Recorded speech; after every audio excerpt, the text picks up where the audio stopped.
Welcome to the Deep Dive, where we take your source material, articles, notes, personal stories, and really dig into the core insights our mission, to give you that shortcut to being truly informed. Today, we're doing something a bit different, a really personal and, I think, incredibly insightful journey. It's a deep dive into landing an AI role, especially when you're, well, hitting some roadblocks. We've got an amazing guide with us, someone who's been there, done that, faced the rejections, and came out the other side with a great offer in AI. So, let's welcome our expert for this deep dive, Dr. AI. Thanks so much for sharing your story with us.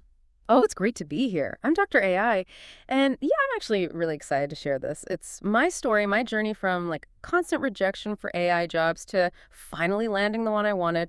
We'll get into how I had to adjust my thinking, my whole mindset really, and how I optimized my learning strategies to actually compete. My hope, honestly, is that this helps anyone else out there feeling stuck. You're definitely not alone. That's a great place to start. So let's dive right into that initial phase. Your story mentions facing a whole series of rejections. What did that actually feel like? I mean, the disappointment, the doubt. Yeah. How did you handle that? Oh, it was rough. Much rougher than I thought it would be. When I first started applying seriously, it felt like rejection after rejection. You pour hours into an application, you get your hopes up, and then another generic no. Each one felt like a punch to the gut, honestly. I kept thinking, okay, am I just not cut out for this? Or are these other people just way smarter, way ahead? It was a really challenging time. That sounds incredibly tough. That kind of self-doubt can really spiral, can't it? Totally. And yeah, there were definitely moments I thought, maybe I should just pivot, do something else. But, and this is kind of the turning point, I guess, I slowly learned not to let those no's define me. It wasn't easy, but I started trying to reframe it. Instead of thinking I failed, I started telling myself, okay, this rejection isn't like a final verdict. It's just part of the process. Each no was actually feedback. Feedback. Oh, So, well, feedback that I needed to try harder or maybe adjust my approach somehow. I started practicing, positive thinking, but more actively, reframing each rejection as like a stepping stone to something better, cheesy as it sounds. okay, so less failure, more data point.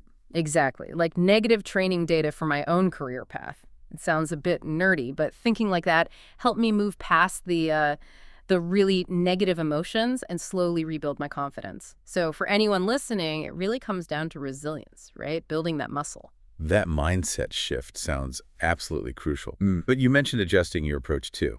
Beyond attitude, the source talks about a big change in your learning strategies. What was wrong with how you were learning before, and what specific changes did you make for AI? Yeah, my learning before was, well, it was all over the place, kind of scattered. I didn't have super clear goals. And honestly, my time management for studying, not great, not efficient at all. So I decided I needed a real overhaul. I focused on 3 key things. Okay, what were they? First, I set really clear learning objectives. Broke down the big Learn AI goal into smaller, manageable steps. Like, okay, first, I'm going to master Python specifically for data processing and get really good at that. Not just Python generally, but for that specific use. Right. And only then would I move on to something else, like, say, ML model tuning. This way, you don't get totally overwhelmed, which is easy in AI. Second, I scheduled actual study time. Fixed blocks, no interruptions. I committed to, say, 10 hours a week, like a real appointment. And I used things like the Pomodoro technique, focused bursts to stay on track during that time. Makes sense. Consistency. Totally.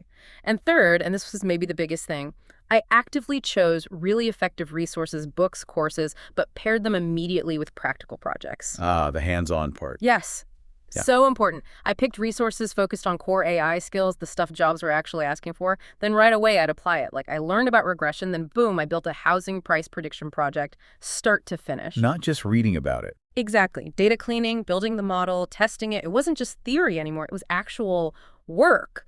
That deepened my understanding like crazy. Plus, it gave me concrete things to put on my resume. Real-world projects are, absolutely essential in AI. They show you can do it. Practical project sounds like a total game changer for skills and confidence. Okay, so you've built the skills, you've done the projects, now you need to present them. The source mentions optimizing your resume and prepping for interviews.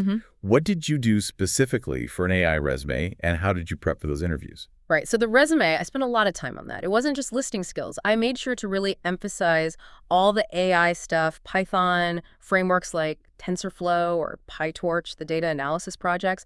But here's the key thing I learned. I didn't just list the projects, I quantified the outcomes. Quantified. Meaning Meaning I use numbers. Instead of just saying developed a model, I'd say something like developed a model that improved accuracy by 15% or reduced processing time by X%, using data to show the impact of my work. That made a huge difference, I think. showing the value, not just the task. Exactly. And for interviews, prep was everything. Before any interview, I'd seriously research the company, their background, their products, what they were doing in AI specifically. So you could tailor your approach. Yes, and it let me prepare really targeted questions for them. That gave me way more confidence in the actual interview. Plus, I practice answering common questions. Like the technical ones. Those too, but also the behavioral ones, like describe your most challenging AI project. Or a big one, how do you handle imbalanced data? Ah, good one. How do you practice that? I didn't just memorize an answer. I practiced walking through the process. Okay, first identify it, then discuss options, oversampling, undersampling, different metrics, and talk about the trade-offs of each. Practicing articulating that thinking made me much calmer and clearer when the real question came. It shows critical thinking, not just memorization. Right. So the question for you, the listener, is, are you really showing your impact with data on your resume? And are you practicing how to articulate your problem-solving process for interviews? It really sounds like a complete package. The inner game, the learning strategy, the external presentation. Looking back now, what would you say were the absolute key things that finally got you that AI job offer? Connecting it all. I think it boils down to maybe 3 critical things working together. First was just persistent learning and refusing to give up. That continuous growth mindset, even when it got tough. Keep learning, keep adapting. Second was knowing how to effectively promote myself, clearly explaining my strengths and, crucially, the results of my projects. It's not enough to be technically good. You have to communicate that value. Makes sense. You have to sell it a bit. You do. And the third was definitely my performance in the interview itself. Being sincere, showing genuine confidence, which came from all that prep, and demonstrating I'd really thought about their company and their challenges. So persistence, clear communication of value, and confident, prepared interviewing. Yeah, I think those 3 together were really crucial. That's an incredible deep dive. Your journey just highlights so clearly the power of, well, resilience, smart learning, and really effective self-presentation in this tough AI field. It's a really powerful message for anyone feeling that rejection pressure. Absolutely. And the key takeaway, I hope, for you listening is that, look, with persistent effort, commitment to improving, and using smart strategies, you can get there. Success is definitely within reach. Keep pushing, keep learning, keep refining how you approach things. Great advice. And speaking of learning, on our next deep dive, we're tackling a really practical question. How do you actually learn AI when you're already working full-time? We'll explore strategies for fitting it in, managing your time, and choosing what to focus on. Definitely one to catch if you're trying to upskill. So if you found this deep dive helpful, please do subscribe, maybe leave us a comment, share your own stories or challenges. We really do like hearing from you. Thanks for tuning in to the deep dive. We'll catch you next time.